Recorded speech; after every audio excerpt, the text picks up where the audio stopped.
என் அன்பு குழந்தையே, இன்று உன்னுடைய அப்பா உன் மனம் குளிரும் ஒன்றை தரப்போகின்றேன். ஆம் தங்கமே, நீண்ட நாட்களாக என்னிடம் நீ வேண்டி ஏங்கி நின்ற ஒன்றை இன்றே தரப்போகின்றேன். இப்போதே பெற்றுக்கொள். தாமதிக்காமல் விரைந்து வந்து பெற்றுக்கொள். மனதில் எதையெதையோ நினைத்து வேதனையில் இருக்கின்றாய். உன்னுடைய வேதனைகள் எல்லாம் தீர்ந்து மகிழ்ச்சி வரப்போகின்றது. என் மேல் பாரத்தை போட்டுவிட்டு நீ நிம்மதியாக இரு. உன்னுடைய நன்னடத்தைக்கும் நேர்மைக்கும் உண்டான பரிசை நான் உனக்காக உருவாக்கிவிட்டேன். விரைவில் உன்னுடைய கரங்களில் அது தவழும். இது உன்னுடைய அப்பாவின் சத்திய வாக்கு.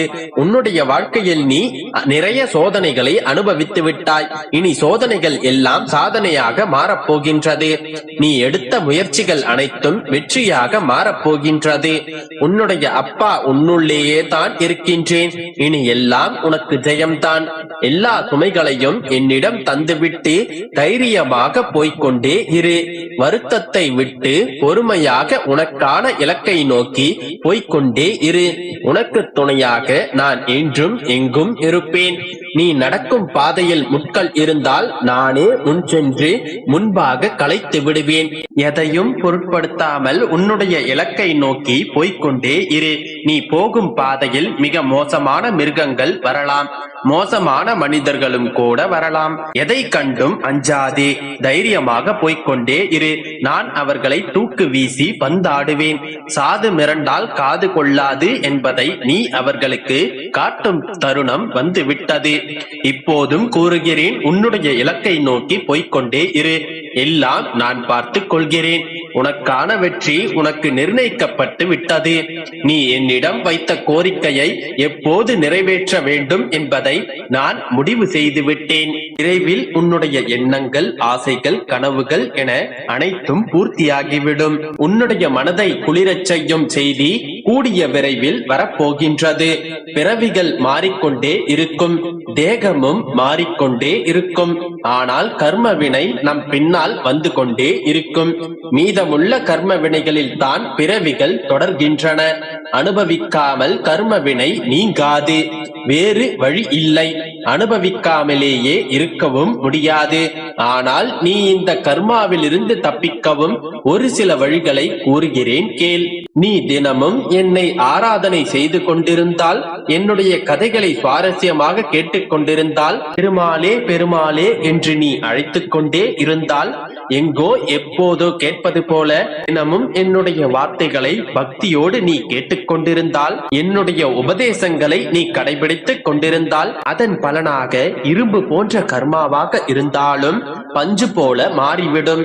அந்த பஞ்சு போல கர்மாவை அனுபவிக்கும் சக்தியை கூட நானே உனக்கு தருவேன்.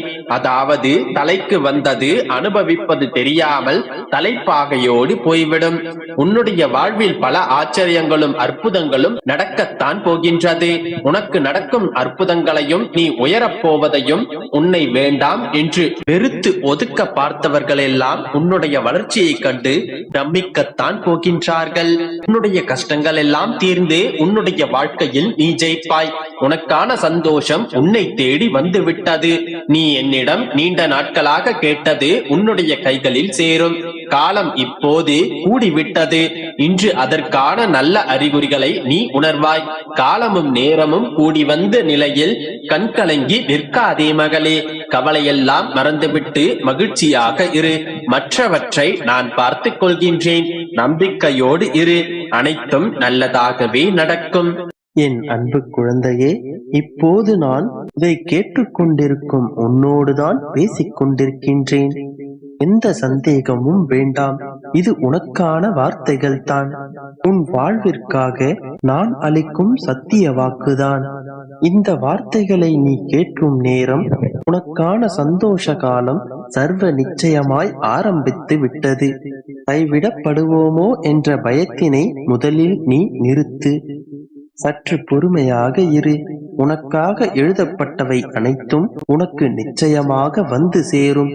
ஏனெனில் அதில் உன் பெயர் பொறிக்கப்பட்டிருக்கும். அது வேறொருவரை சென்றடைய சாத்தியமில்லை. ஏனென்றால் அதை எழுதியது மிகச்சிறந்த எழுத்தாளரான அந்த இறைவன். அதை அவ்வளவு எளிதாக யாராலும் மாற்ற இயலாது. மாற்றுவதற்கான சக்தி எந்த மானிடனுக்கும் இல்லை. சோதனையை கொடுத்த இறைவனுக்கு வெற்றியை கொடுக்க ஒரே ஒரு நொடி போதும். எனவே கவலைப்படாமல் இரு. எந்த கணமும் முயற்சியை கைவிடாமல் நம்பிக்கையோடு முயற்சி செய். எந்த நொடியில் வேண்டுமானாலும் உனக்கான வெற்றியை உன் கண் முன்னே காட்டி விடுவேன். வேகமாக முன்னேற முடியவில்லையே என்று வருத்தப்படாதே. பின்வாங்காமல் முன்னேறி சென்று கொண்டிருக்கிறாய் என்பதை நினைத்து சந்தோஷப்படு. எப்பொழுதும் உன் மனதில் உயர்ந்த எண்ணங்களை வளர்த்துக்கொள். எந்த நொடியிலும் உன்னை நீ தாழ்வாக நினைக்காதே. நீ யாருக்கும் தாழ்ந்தவனில்லை. சொல்ல போனால் உனக்கு நிகரான மனிதன் இவ்வுலகத்தில் பிறக்கவில்லை. எண்ணங்கள் உயர்ந்த இடத்திற்கே அழைத்துச் செல்லும். எனவே எப்பொழுதும் உன்னை நீ உயர்வாகவே நினைத்திரு. உயர்வான எண்ணங்கள் என்றால் மிக உயர்வாகவே இருக்கட்டும். உன்னுடைய எண்ணங்கள் எளிதாக அடைந்துவிட முடியாத இலக்காக இருக்கட்டும். அதை எட்டி பிடிப்பதுதான் உன்னுடைய வேலை. உனக்கு துணையாக இருப்பதுதான் என்னுடைய வேலை. யாராலும் யூகிக்க முடியாத உயரத்தில் இருக்கும் உன்னுடைய எண்ணம்தான் உனக்கு வெற்றியை கொடுக்கும். எனவே பெரிதாக ஆசைப்படு. இப்போது இருக்கும் இந்த நிலைதான் உனக்கு எப்பொழுதும் இருக்கும் என்று ஒரு கணமும் யோசிக்காதே. இது காலம் போடும் கணக்கு. யாரை வேண்டுமானாலும் எப்பொழுதும் உயர்த்தியும் தாழ்த்தியும் காட்டும். அது அந்த காலத்தால் மட்டுமே முடியும். இன்னும் நான் கேட்டது கிடைக்கவில்லை, அந்த இறைவன் எனக்கு கொடுக்க மாட்டாரா என்று குழம்பிக் கொள்வதற்கு ஒன்றும் இல்லை. உள்ளது என்னவோ அதை கொண்டு மகிழ்ச்சியாக இருக்க பழகிக்கொள். இல்லாதது அனைத்தும் இனிமேல் உனக்கு இறைவன் கொடுக்க போவது என்று நம்பிக்கையோடு இரு. நீ கேட்பது உனக்கு நிச்சயம் கிடைக்கும். என் அன்பு குழந்தையே, உன்னுடைய கவலைகளும் கஷ்டங்களும் இறுதி கட்டத்தை நெருங்கிவிட்டன.